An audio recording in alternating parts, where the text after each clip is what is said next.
All right, guys, welcome back for part 4 of the Honda CBR 500R rebuild.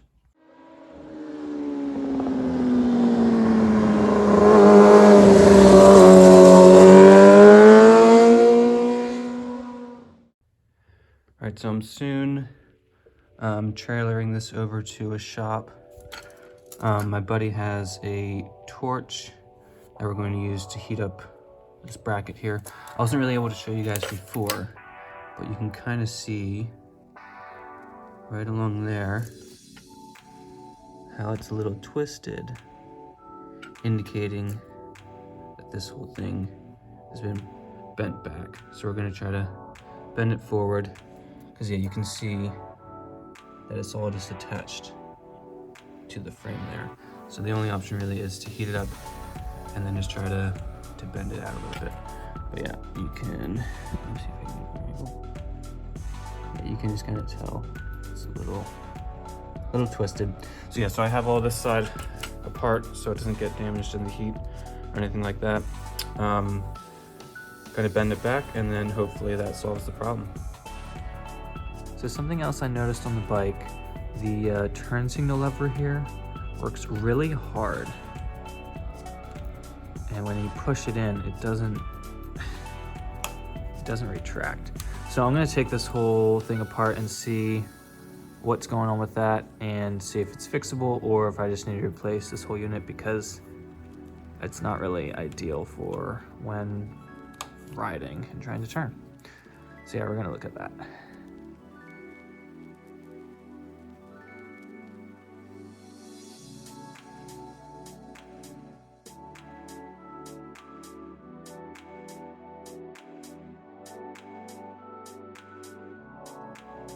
So fast forward, and I took this apart, sprayed some grease cleaner inside here where this mechanism kind of works, and then put some new dielectric grease in, and now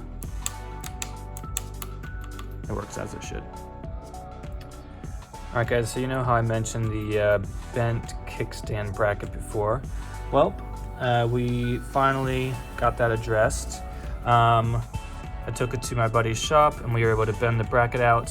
While we were there, we also noticed that there is a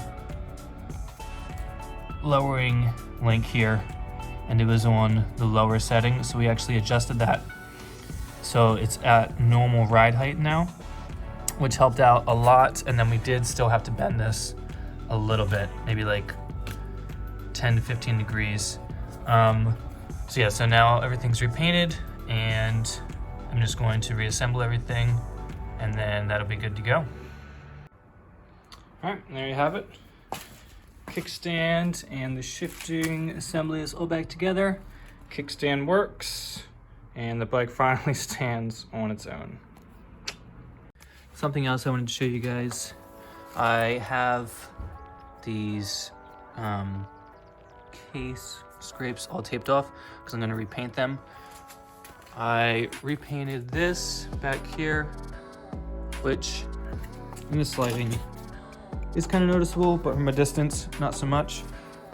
This crankcase or cover was also scraped up a little bit, and I repainted that, which is also, I mean, it's visible, but from a distance, it's not too bad. So I'm gonna finish taping this off and then repaint that at some point.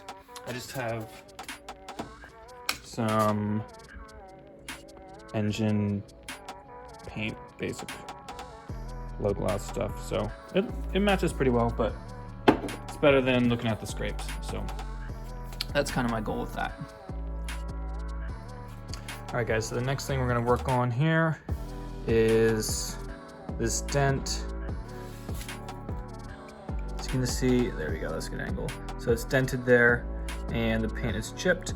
So what I did was went online and then bought a touch-up can or little bottle of paint. So what we're gonna do is use some sandpaper just to try to clean it up a little bit. So get rid of that like flaking paint. So when I paint over it, it doesn't flake off then in the future. So we're gonna sand that down a little bit and then apply a couple coats of the touch-up paint. And then I also have a clear coat of paint that I'm gonna apply to it as well.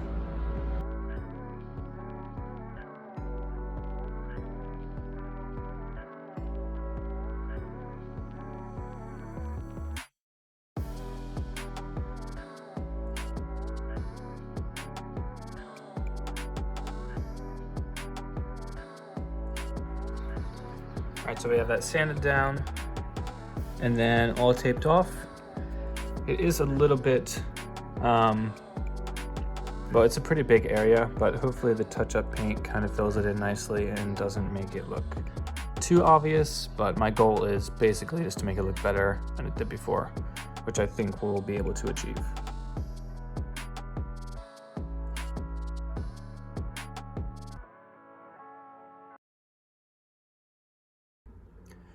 All right, so the first coat is on. We're gonna wait probably, I don't know, 15 to 30 minutes, let it dry, apply another coat, let that dry, then apply the clear coat, and then I will show you guys the finished product.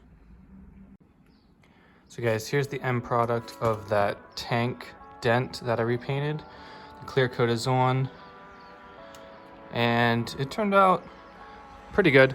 From a distance, it's not very noticeable. Up close, you can kind of see not the smoothest, but I think the paint did a nice job and it matches it really well. From a distance, it's kind of hard to tell. So I'm happy with it and I think it looks pretty good. All right, so I'm going to remove this whole front headlight assembly and the fairings and everything. There's just these two bolts here that should remove the front stay, take that off, and then everything, like the whole assembly, should just come off, and then we'll be able to put the new one on. I'm gonna wait to put the new one back on though until I get the new fairings, because it's easier just to put the fairings on it while it's off and do all that then. But we're still gonna take it off today. I need to swap over this headlight because the one I bought wasn't in the best condition. That one's a little cleaner, so we're gonna swap those as well. But yep, let's dive into that.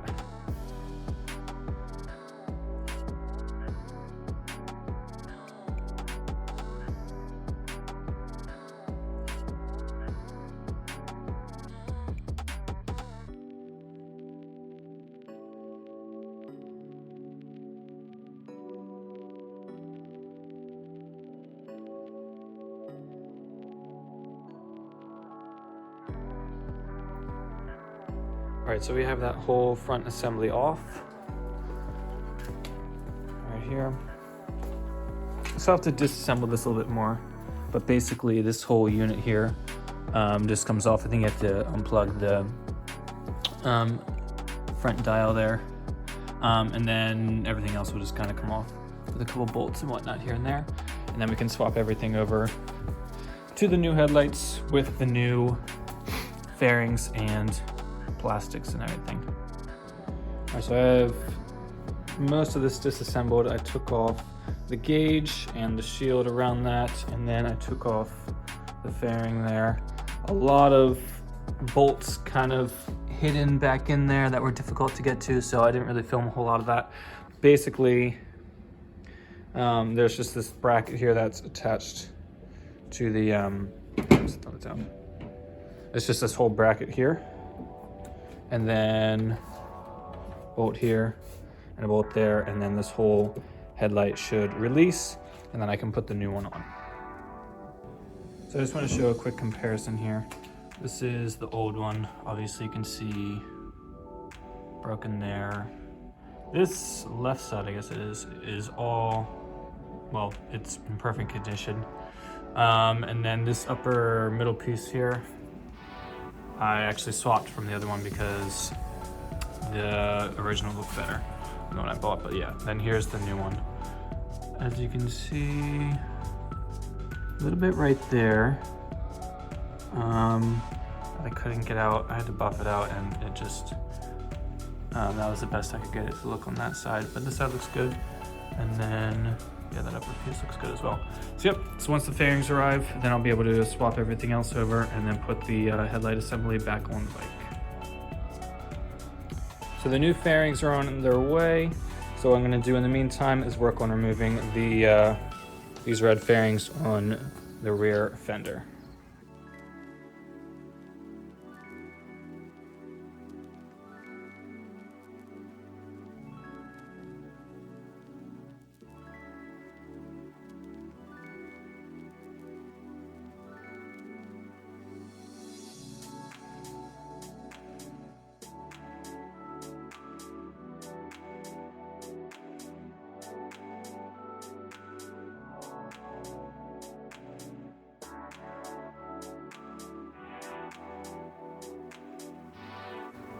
So I removed all the fairings on the fender here. The back left side though, I might actually just reuse, because then I don't have to remove the whole trunk latch assembly and transfer it to the new fairing. And this one is actually in perfect condition, so I might just do that. Besides, the new fairings that I got are an exact match to this one, so it shouldn't really be a problem. Alright guys, well thanks for watching part 4 of the rebuild. Be sure to subscribe and stick around for part 5, because we're going to be putting on the new fairings and then taking it for a test ride. Peace.